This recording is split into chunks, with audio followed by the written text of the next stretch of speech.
Cuentos fantásticos por Guy de Maupassant. Él, mi querido amigo, ¿no entiendes nada? Lo concibo. ¿Crees que me volví loco? ¿Acaso lo esté un poco, pero no por las razones que supones? Sí, me caso. Ahí tienes. Y sin embargo, mis ideas y convicciones no han cambiado. Considero una tontería el ayuntamiento legal. Estoy seguro de que 8 maridos de cada 10 son cornudos.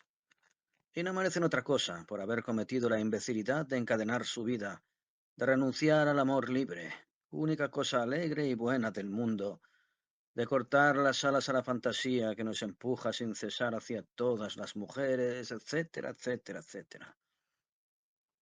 Me siento más incapaz que nunca de amar a una mujer, porque siempre amaré demasiado a todas las demás. Quisiera tener 1000 brazos, 1000 labios y 1000 temperamentos para poder abrazar al mismo tiempo a un ejército de esos seres encantadores y sin importancia. Y sin embargo, me caso. Agrego que apenas conozco a mi esposa de mañana. La he visto solamente 4 o 5 veces. Sé que no me desagrada, y eso me basta para lo que quiero hacer con ella. Es bajita, rubia y regordeta. Pasado mañana desearé ardientemente una mujer alta, morena y esbelta. No es rica. Pertenece a una familia media. Es una joven, como se encuentran a miles. Buenas para casarse, sin cualidades ni defectos aparentes entre la burguesía normal. Se dice de ella, la señorita Lajol es muy graciosa. Mañana dirán, la señora Raymond es encantadora. Pertenece, por último, a esa legión de jovencitas honestas que pueden labrar la felicidad de un hombre hasta el día en que uno descubre que prefiere justamente todas las demás mujeres a la que ha escogido. Entonces, ¿por qué casarme? Dirás. Apenas me atrevo a confesar la extraña e inverosímil razón que me impulsa a este acto insensato. Me caso para no estar solo. No sé cómo decirlo, cómo hacerme entender. Te compadecerás de mí y me despreciarás, pues mi estado de ánimo es miserable. No quiero volver a estar solo, de noche. Quiero sentir un ser a mi lado, pegado a mí. Un ser que pueda hablar, decir algo, lo que sea.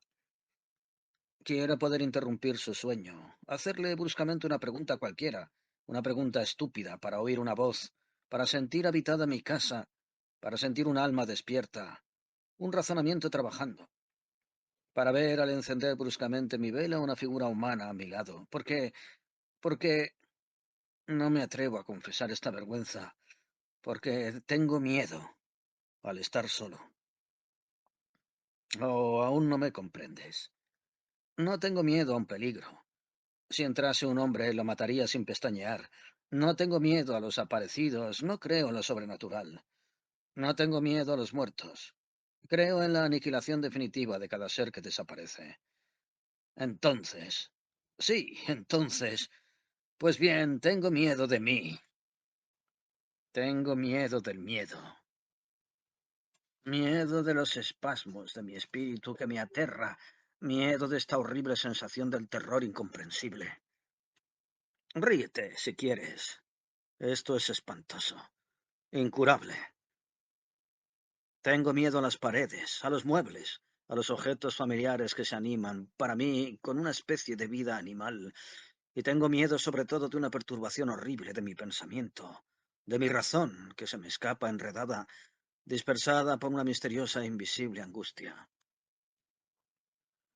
Al principio siento una vaga inquietud que pasa por mi alma y hace correr un escalofrío por mi piel. Miro a mi alrededor. Nada. Y me gustaría que hubiese algo. ¿Qué? Algo comprensible, ya que tengo miedo únicamente porque no comprendo mi miedo. Hablo. Tengo miedo de mi voz. Ando.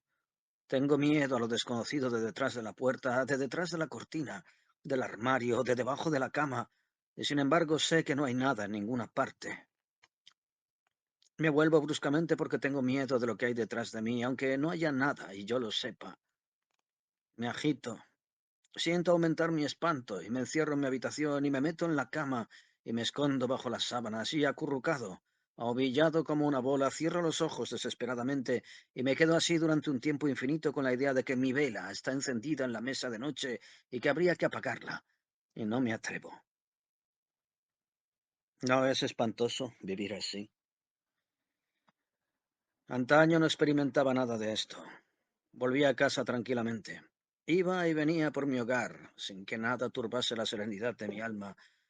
Si me hubieran dicho qué enfermedad de miedo inverosímil, estúpido y terrible iba a asaltarme un día, me habría reído con ganas.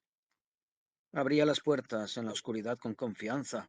Me acostaba lentamente, sin correr los cerrojos, y nunca me levantaba en plena noche para asegurarme de que todas las salidas de mi habitación estaban perfectamente cerradas. Esto comenzó el año pasado, de forma singular. Era un otoño, una noche húmeda. Cuando mi criada se marchó después de la cena, me pregunté qué iba a hacer. Caminé durante un rato a través de mi habitación.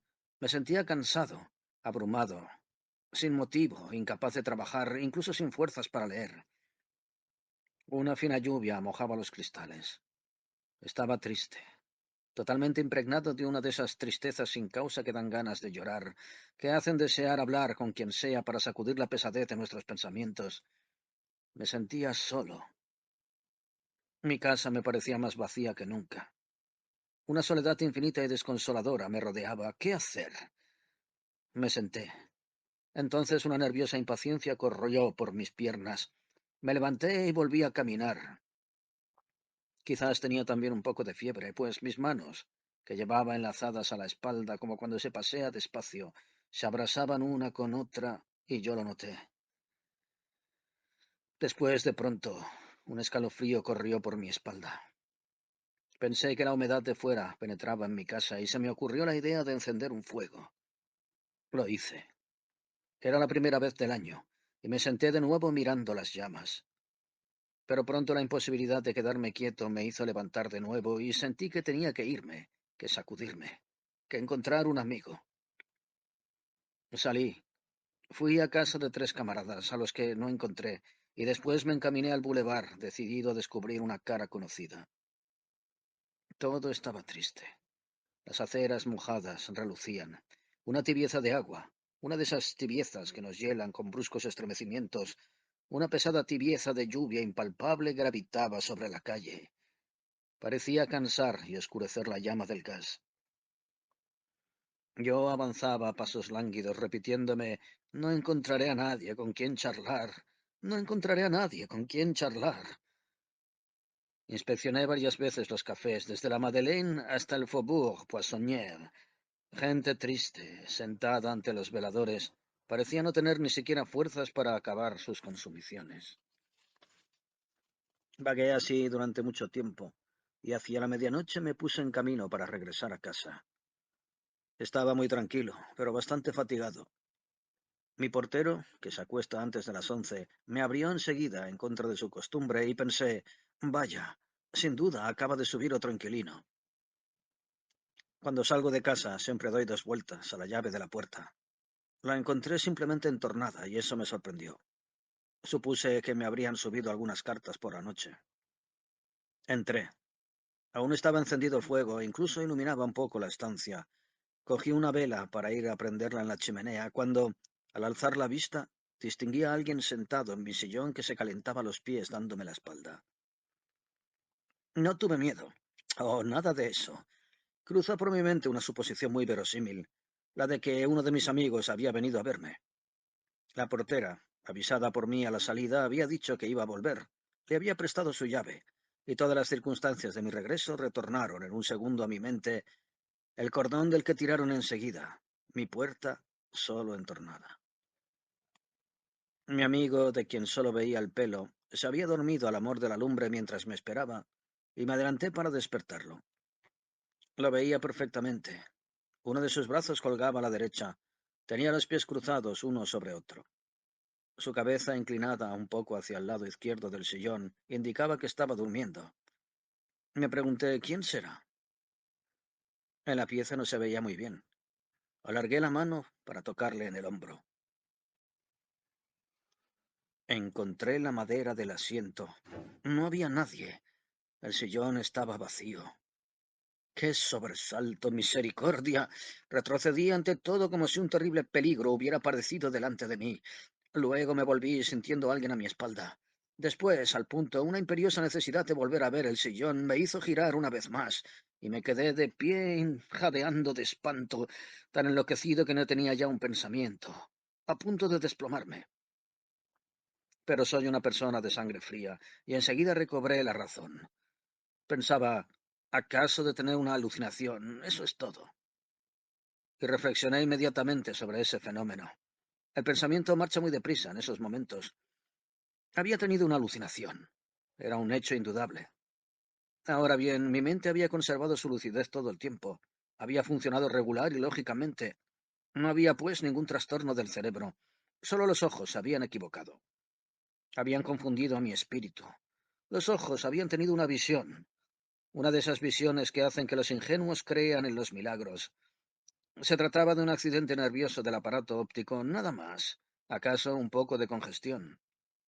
Y encendí mi vela. Me di cuenta, al bajarme hacia el fuego, de que temblaba, y me levanté con una sacudida como si me hubieran tocado por detrás.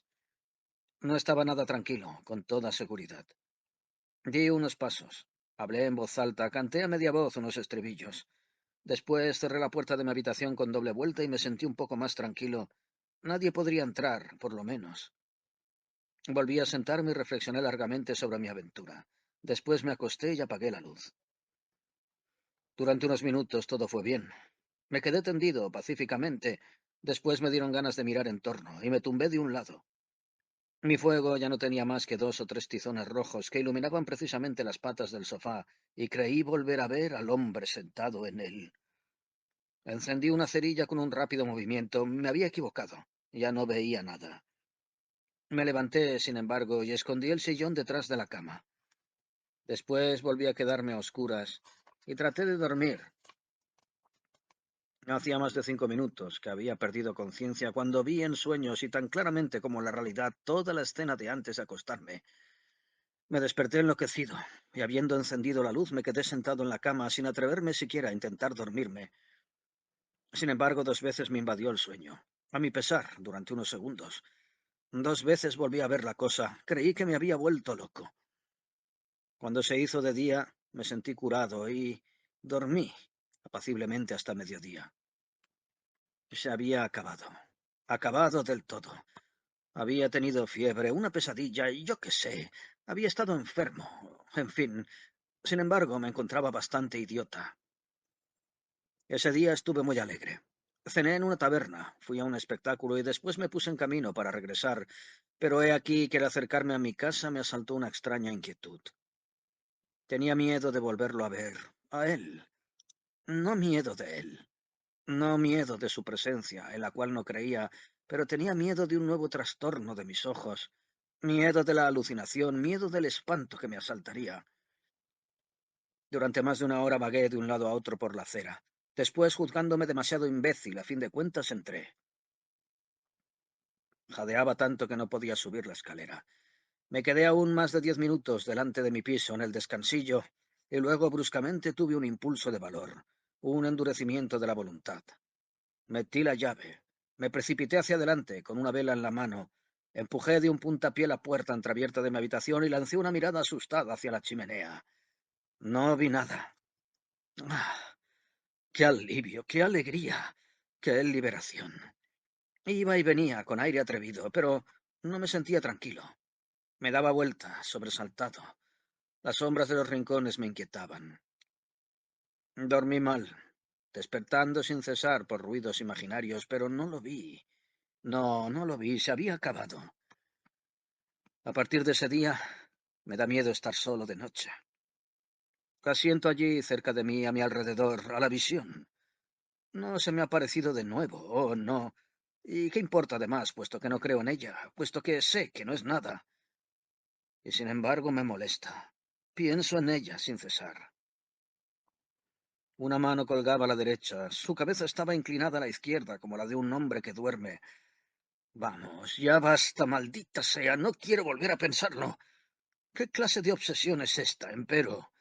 ¿Por qué esta persistencia? Sus pies estaban muy cerca del fuego. Me obsesiona, es una locura, pero es así. ¿Quién? Él. Sé perfectamente que no existe, que no es nada. Solo existe en mi aprensión, en mi temor, en mi angustia. Vamos, basta. Sí, pero por mucho que me razone, me endurezca, no puedo quedarme solo en casa porque está allí. No lo veré más, lo sé, no se volverá a mostrar. Eso se acabó. Pero está, de todos modos, está en mi pensamiento. Es invisible, pero eso no impide que esté. Está detrás de las puertas, en el armario cerrado, debajo de la cama, en todos los rincones oscuros, en todas las sombras.